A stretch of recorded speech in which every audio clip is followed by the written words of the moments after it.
आज जो केस है मेरा उसको जो पंजाब कॉलेज के अंदर जो वाक़यात हुए हैं, जिस तरह से सोशल मीडिया के इस्तेमाल के बाद मासूम बच्चियों की ज़िंदगियां तबाह की गई हैं, मुल्क के अंदर लॉ एंड ऑर्डर को ख़राब करने की एक मुनज़्ज़म कोशिश की गई है। उसका केस जो है वो टेकअप पहले किया गया था और उस केस को मेरे केस के साथ क्लब कर दिया गया है, क्योंकि ये दोनों सोशल मीडिया से रिलेटेड केसेस हैं और जिस पे आज जो है वो चीफ जस्टिस साहिबा ने दुरुस्त कहा कि अगर मेरे केस के ऊपर जो है वो कार्रवाई प्रॉपरली टाइमली हो जाती तो ये चंद दिनों के अंदर जो दोबारा नया इशू उठा है शायद ना उठ पाता। और ये सब के लिए एक लम्हा फ़िक्रिया होना चाहिए। जो अमन व अमान ख़राब करने की एक मुनज़्ज़म साजिश है, उसके अंदर कोई भी इन्वॉल्व है। अब कई कोर्ट के अंदर कई सहाफ़ियों के नाम लिए गए कि जी वो सहाफ़ियों के ऊपर हो रहा है। अगर सहाफ़ी कानून तोड़ेगा तो क्या किया जाए? और जो मौसूफ़ कानून की दुआइयाँ दे रहे थे, उनके अपने यूट्यूब चैनल के ऊपर मरियम नवाज़ का नाम लिया गया है। Maryam Nawaz is allegedly involved in rape case. ये बाकायदा उस मौसूफ़ की, वो वकील जो अपने को कहता है, उसके यूट्यूब का ये कैप्शन है, वो डिलीट ना कर दे तो और बात है, बहरहाल वो हमने सेव कर ली है वो वीडियो।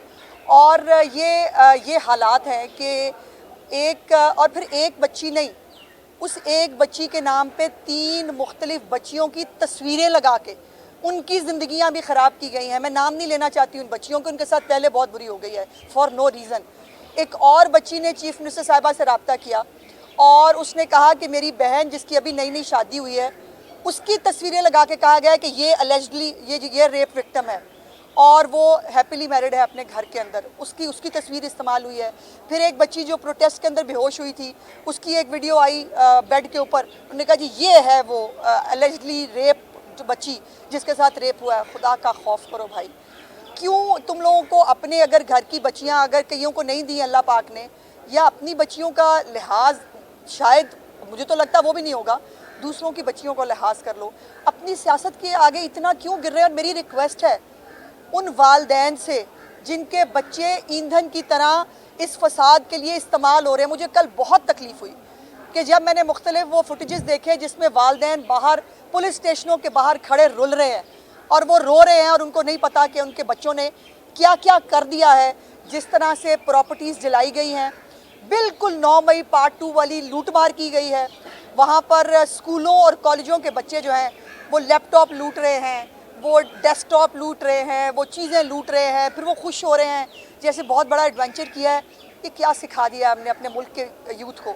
ये हमने क्या हाल कर दिया इस मुल्क का? और अभी भी वो जो एक तरीके फसाद पार्टी है जो आज मासूम बनने की कोशिश करी है, बाकायदा उनके ऑफिशियल ट्विटर हैंडल से, उनके फेसबुक हैंडल से कॉल्स दी गई हैं कि तलबा आप शामिल हो, हम आपके साथ हैं। और अब तो वो भी जो अपने आप को साफ़ी वो कह रहे हैं बगावत फ़र्ज़ हो गई है।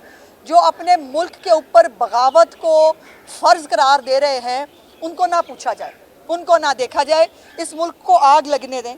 और ये जो बच्चे जो हैं, ये हम सबके बच्चे हैं, ये हमारा फ्यूचर हैं, लेकिन इनको अनअटेंडेड नहीं छोड़ा जा सकता। पेरेंट्स अपनी ज़िम्मेदारी पूरी करें, जो टीचर्स हैं वो अपनी ज़िम्मेदारी पूरी करें, मीडिया अपनी ज़िम्मेदारी पूरी करे। इन बच्चों को ग्लोरीफाई करके, इनको हीरो बना के मुल्क को आग लगाने की इजाज़त ना दें। कोई भी सबूत अगर किसी का इस वाक़े के हवाले से है, कल भी परसों भी चीफ मिनिस्टर साहिबा ने कहा, रोज़ हम गुजारिश कर रहे हैं, कोई किसी के पास सबूत है हम बिल्कुल उसको देखने के लिए तैयार हैं। बट अगर वाक़या नहीं हुआ तो उस वाक़े को बुनियाद बनाकर बांग्लादेश को मॉडल को जो है वो पाकिस्तान में नाफिज करके पाकिस्तान में आग लगाने की और पाकिस्तान में पॉलिटिकल स्टेबिलिटी जो है उसको ख़राब करने की जो कोशिश है, उसकी इजाज़त कतई तौर पर नहीं दी जाएगी।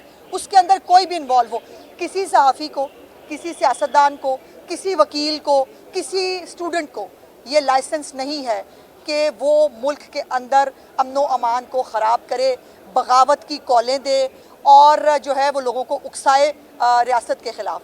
और अगर कोई ये करेगा, बगावत की कॉलें दे और जो है वो लोगों को उकसाए रियासत के ख़िलाफ़, और अगर कोई ये करेगा तो फिर उसको जो है वो कोई कार्ड इस्तेमाल नहीं करना चाहिए, फिर उसको फेस करना चाहिए कि जो कुछ वो कह रहा है वो दुरुस्त है और उसको सबूत पेश करें। आपका मामला हुआ, बाद में फिर कॉलेज फुल फ्लेज बन गया, साथ मामला हुआ।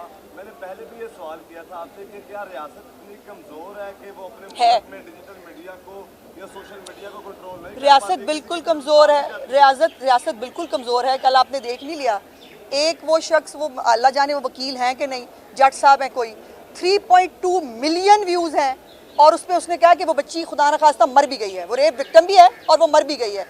कल उसको मतलब खूबसूरत तरीके से एक बड़ा घन घरज के साथ उसको मुकदमे से ही डिस्चार्ज कर दिया गया। यही हरकत 9 मई के मुकदमात में भी हुई थी कि बजाय इसके कि उसके ऊपर कोई इन्वेस्टिगेशन होती, कुछ होती, मुकदमे ही डिस्चार्ज करने का नया मुल्क में रिवाज निकल आया हुआ है और वो हुआ है। अब वो इनकरेजमेंट है, जो मर्जी करो, डॉलर भी आएंगे, व्यूज़ भी मिलेंगे, मुल्क में आग भी लगेगी, वाह वाह, मतलब जो है वो अच्छा रौनक मेला लगा हुआ है। ये मुल्क में रौनक मेला लगता है इन लोगों को। मैंने अब ये बता दें कि एक तो आपने बच्चियों के वाले से बात की, लेकिन मौके पर एक डीएसपी जिसने जो है एहतजाज को ख़त्म करने के लिए बच्चियों को कहा कि एहतजाज खत्म करें, अपनी खराब समझे, कोई नया वाक़या ना। तो एक बच्ची का सवाल था कि आज अगर आपकी बच्ची होती तो क्या होता, तो उसका जवाब ये था कि मेरी बच्ची जो इतनी सस्ती नहीं है। तो इस हवाले से आप क्या कहेंगे? क्या देखिए, मैं किसी की नहीं, ऐसा नहीं है, ऐसा नहीं है। मैं बिल्कुल किसी गलत स्टेटमेंट को जो है वो बिल्कुल ओन करने के लिए तैयार नहीं हूँ। उसका ये जुमला गलत था, मेरी बच्ची सस्ती नहीं, किसी की बच्ची इस मुल्क में सस्ती नहीं है और पंजाब में तो किसी सूरत नहीं है। वो अलहदा बात है कि खैबर पख्तूनख्वा में जो है वो एक बच्ची जो है वो जेल के अंदर रेप होती है, लेकिन उसकी कोई आवाज़ नहीं आती। और वही जो उस पार्टी के लोग पंजाब में आग लगाने के लिए तैयार है, बिकॉज मरीम नवाज से खौफ आता है, उसके काम से डर लग रहा है। लेकिन खैबर पख्तूनख्वा के अंदर बच्ची रेप हो गई है तो उसके ऊपर हमारे होंठ सिले हुए हैं। बच्ची कहीं पर, वो खैबर पख्तूनख्वा में भी अगर उसके साथ ज्यादती हो रही है, वो हमारी बच्ची है, उसको सपोर्ट करना हमारा फ़र्ज़ है। और वो उस वक्त जो आज एजी साहब ने भी कोर्ट के अंदर बताया कि उस वक्त बच्चियों को उनकी सिक्योरिटी की खातिर उन्होंने कहा कि कमरों में चले जाएं और कमरों को जो है वो बंद किया गया ताकि कहीं कोई मॉब अंदर, देखिए मॉब के अंदर कोई घुस के उसका इंटेंशन क्या है। और मॉब के अंदर जो स्टूडेंट थे वो कम रह गए थे, पहले दिन स्टूडेंट थे, दूसरे दिन स्टूडेंट नहीं थे, आईएसएफ के लोग थे जिनको कॉलें दे दे के बुलवाया गया था और वो बाकायदा जो काम आग लगाने का, इमारतों को आग लगाने का, गाड़ियां तोड़ने का जो दिया गया था, और उन्होंने बड़ी खूबी से वो काम सर अंजाम दिया। जी, एक आपकी वीडियो वायरल हुई है वो जर्नलिस्ट के हवाले से, तो हमें तो सवाल करते हुए डर लग रहा है कि हमारी शिकायत अच्छा, आप इसकी तरफ देखिए, पहली आप थे उस दिन वहाँ?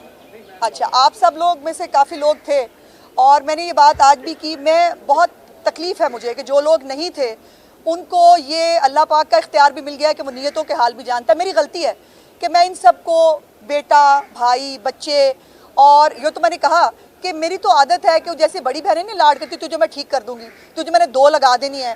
तो मुझे तो अब ये फिक्र लगी कि किसी दिन वो निकल आया तो मैं तो कोई गुंडा साबित हो जाऊंगी कि मैं। लेकिन मुझे अफसोस हुआ कि मेरी एक मुझे कहा गया मेरे घर में भी कि आप इतनी फ्रैंक क्यों होती हैं, आप क्यों इनकी अम्मा बनती हैं, आप क्यों इनकी बड़ी बहन बनने की कोशिश करती हैं, मत करें, वैसे रहें जैसे एक वो एक तरीकाकार है शायद बहुत आकड़ में रहने वाला। वो मैं ऐसा बंदा हूँ नहीं। और ये सब लोग जो बहुत सालों से मुझे जानते हैं, अल्लाह पाक ने मेरे अंदर ना पहले कल गरूर रखा था ना आज है।